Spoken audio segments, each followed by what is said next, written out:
Okay, we'll continue on there and just tell you a couple more things.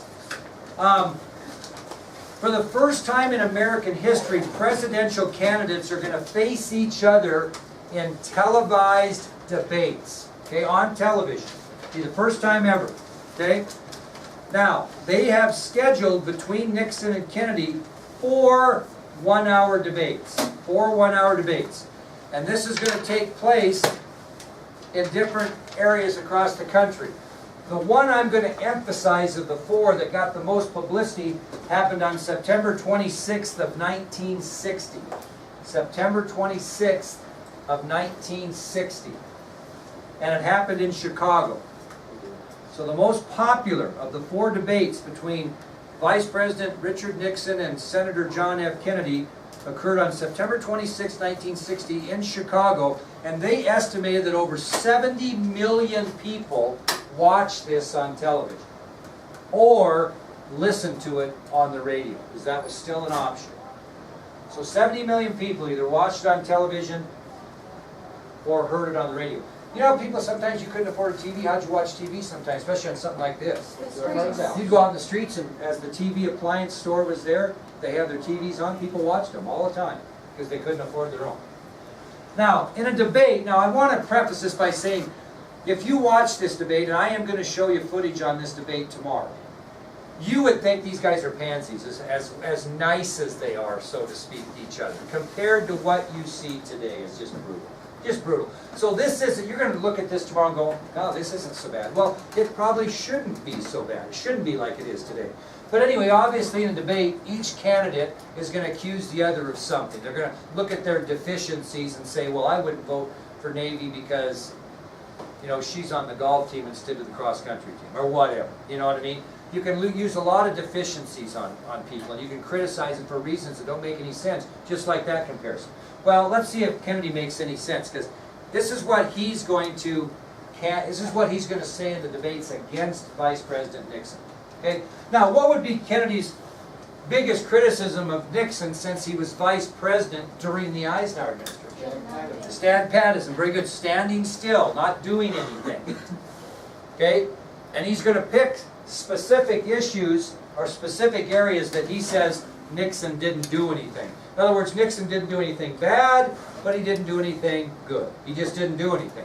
Now, when you do that, when you say you're going to do something and you really don't do it, they can call it a couple things. One, they can call it window dressing. Okay, so Aaron wrote his paper on a guy by the name of Andrew Hatcher.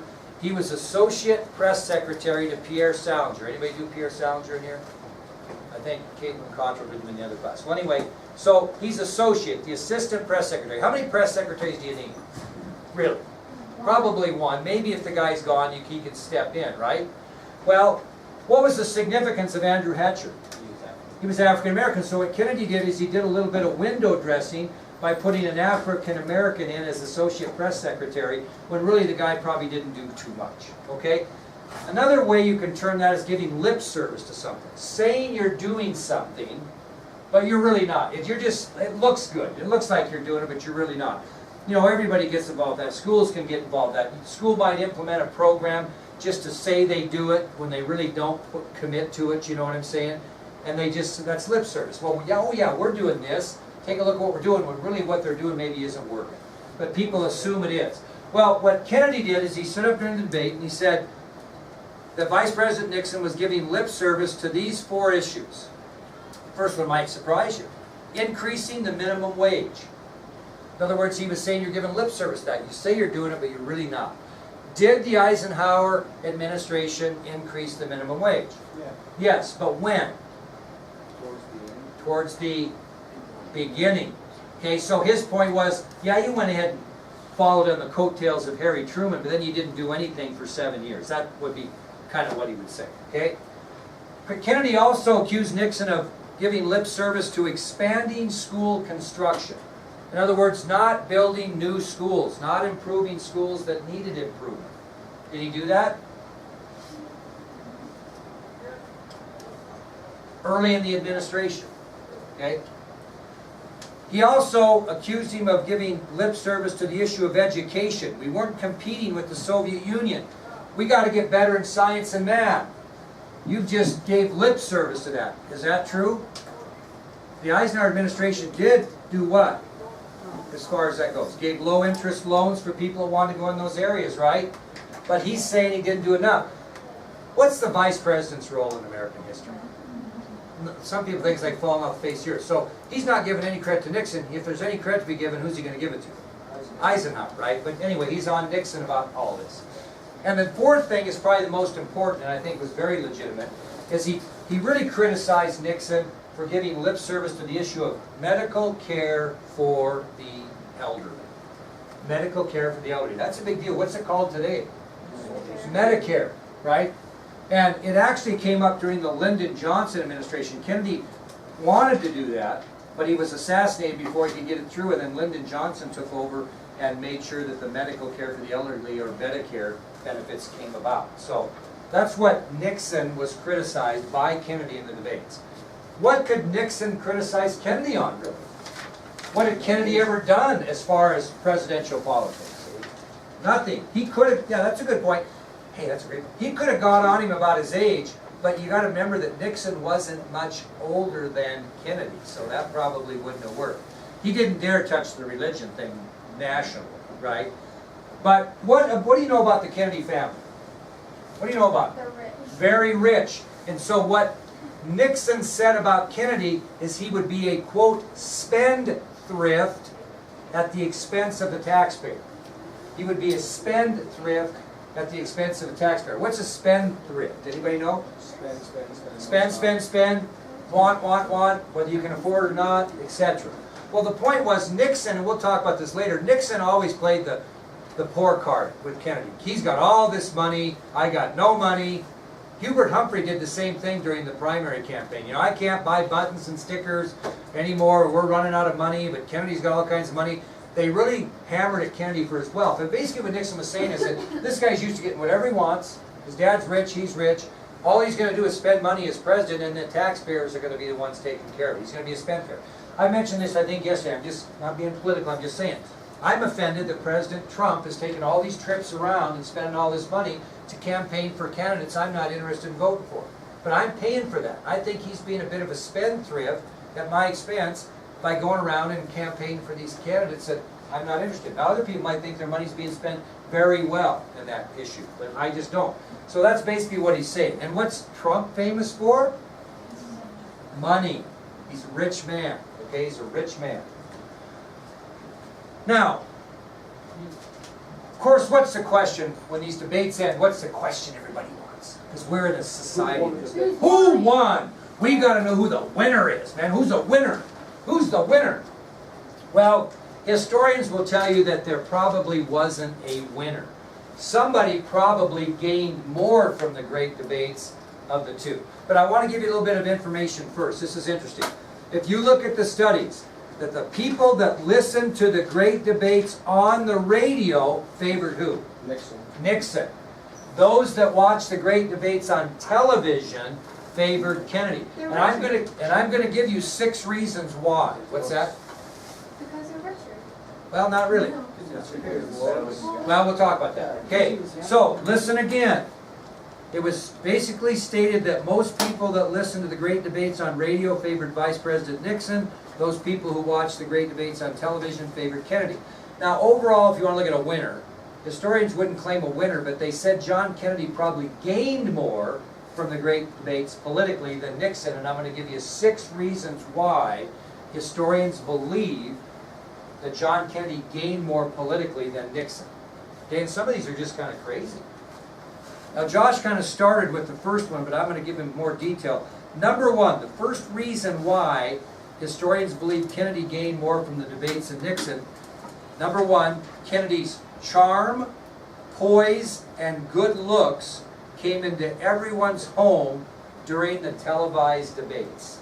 Number 1, Kennedy's charm, poise, and good looks came into everyone's home during the television debates. He looked good, had great poise, had a little bit of charm to him, and people liked that about him. So his charm, poise, and good looks came into everyone's home during the televised debates. Now, this might seem stupid, number 2, but I want you to listen before you write down because you'll understand it better. Kennedy dresses in a dark suit against a gray background. Nixon dresses in a light suit against a gray background. Who sticks out better? No question. So that's the second reason why Kennedy looked better on television, because he wore a dark suit against a light background, which made him stick out on television. Remember, this is new, right?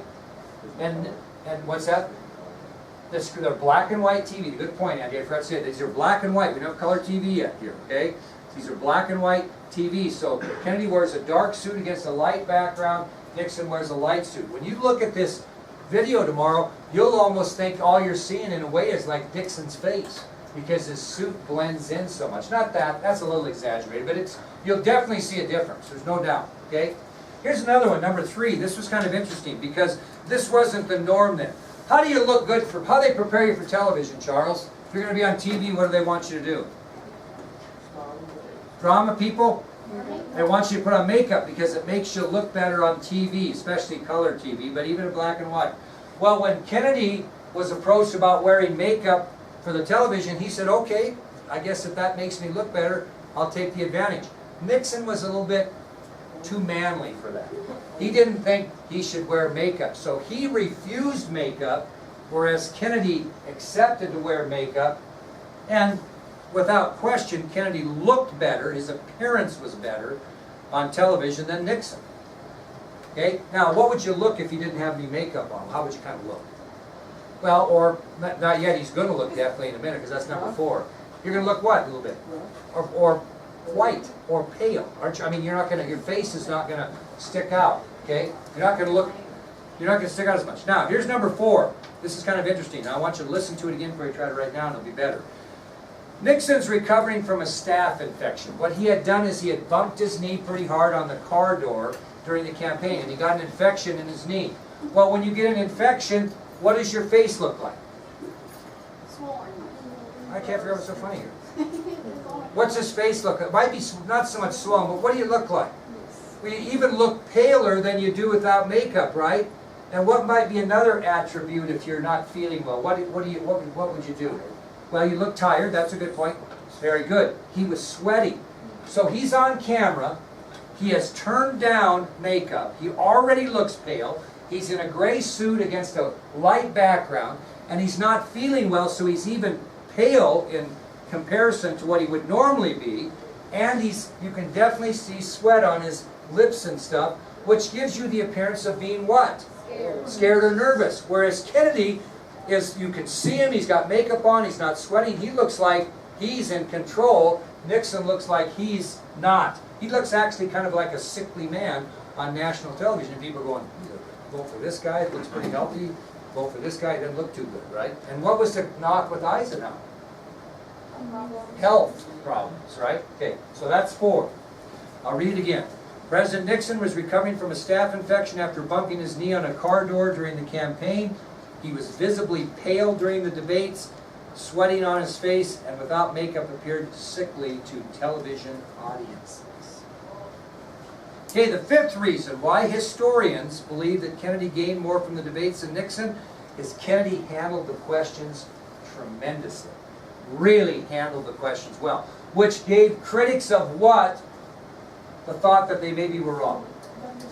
It's too young and inexperienced. Yep, age and inexperience, right? So that really cut the criticism of his age and inexperience because he answered the questions so well. And you'll see it. Now, in today's debates, if Nia and I are debating and she makes a point that kind of gets me a little bit frustrated, they're going to give me time to rebut, right? And I'm probably biting at the bit, just waiting for my time, and I'm writing down notes and I'm going to rip them. Lots of times Nixon, when they asked him for a rebuttal, said, I have no comment. That doesn't really look good. You know what I'm saying? That's not the reason I threw that. Okay, number 6, the last reason why historians believe that Senator Kennedy probably gained more politically from the debates than Vice President Nixon is he showed a great sense of humor or wit. And it was so well taken that it went down in history as the Kennedy wit. John Kennedy just had a good wit about him, a good sense of humor. And when he got kind of cornered, he could always come up with something that maybe would get him off the hook a little bit. So the Kennedy wit, or Kennedy's great sense of humor, something that I'm going to give you an example of how Americans fell in love with, really helped him in the debates. Now, this is not going to roll you over belly laughing, but this is an example of what he would do. So, he's on the campaign trail. Picture this in your mind, you have to write it down. And he's in Wisconsin, which is what type of country? Farm, potatoes. But what type of farming? What Dairy. Dairy. Okay, listen now. He's in dairy country. Okay, he's in dairy country. Dairy country, you make cheese and these types of things. How do you make cheese and stuff? You have dairy cows, okay? So all these people that he's talking to in Wisconsin are dairy farmers, or people that make their living as a virtue of dairy farming. Maybe they're in the cheese manufacturing business and they use the milk from the cows, etc. So picture this in your mind. He's on the campaign trail. It's a really kind of a cold and brisk day. If you don't have gloves, you're blowing on your hands, you're wiping your hands. And he gets up in front of the audience and he says this, on a nice cold brisk day, he says, "As the cow said to the farmer, thanks for the nice warm hand on such a cold morning." Okay? Milking cows, the cow would appreciate a nice warm hand instead of cold hands. That was just an example of Kenny Witt. Now you're going, that's not very funny. I'll tell you how damn funny it is. Bill Adler thought it was so funny, he wrote a book called The Kennedy Wit. And all this is just quotes from John Kennedy throughout his career that were semi-funny. He sold so many of those books that he wrote a second book called More Kennedy Wit. And this says the sequel to the national bestseller. Bill Adler made a lot of money on the Kennedy Wit. Now I'll give you an example. Here's another example. Not overly funny, but he had a way of doing things. The Attorney General of the United States heads the Justice Department. The job of the Attorney General in a presidential election, or excuse me, a presidential administration, is to advise the President on matters of law, correct? Well, you'd want somebody that was experienced. He picks his brother Bobby Kennedy to be his Attorney General. Bobby Kennedy has not been a lawyer one day in his life. Not ever been in court. He's got the degree, but he does not have any experience. So naturally, when he went to press conferences, because he was the first president that did that televised, he'd get a question like, why would you appoint your brother Bobby Kennedy Attorney General when he has no experience? Here was his comment. He says, "I don't see anything wrong with giving Bobby some legal experience before he goes out and practices law on his own." And this guy is the top lawyer in the country. And his joke is, well, we'll get him some experience as Attorney General, then he can go out and practice law. In other words, he can be the top dog for a while, then get a little experience being the top dog, then he can go on his own. That's just what he did. That's just some of the things that he said that finally got people fell in love with that.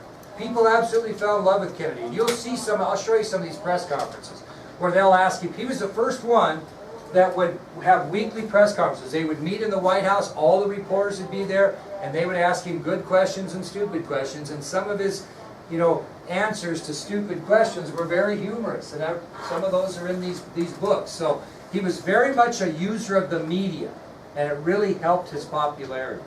Okay, that'll take us into the final result of the campaign of 1960. How did this thing come out? Did Richard Nixon keep his 50-state pledge? Okay, where did they give their last speeches? What was the result? Is that kind of similar to Ronald Reagan's one-liners? Yeah, Ronald Reagan had good one-liners. He weren't good enough to have a book written, No, they're good one-liners. he had some good one-liners. Now, true or false, how many of you people in here think Nixon completed his 50-state pledge? Completed. Last class had one. Julie Warren was the only one who raised her You hand. already told us the answer. Did I already tell you? I told us yesterday. Oh, thank you for that. Well, let me give you this statement.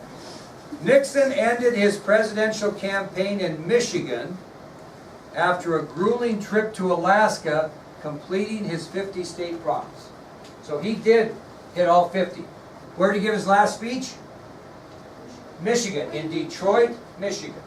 So he comes back from Alaska. Basically what he did to get that pledge is he hurried up and went to Alaska and then got back at the last minute so he could give his last speech in Detroit.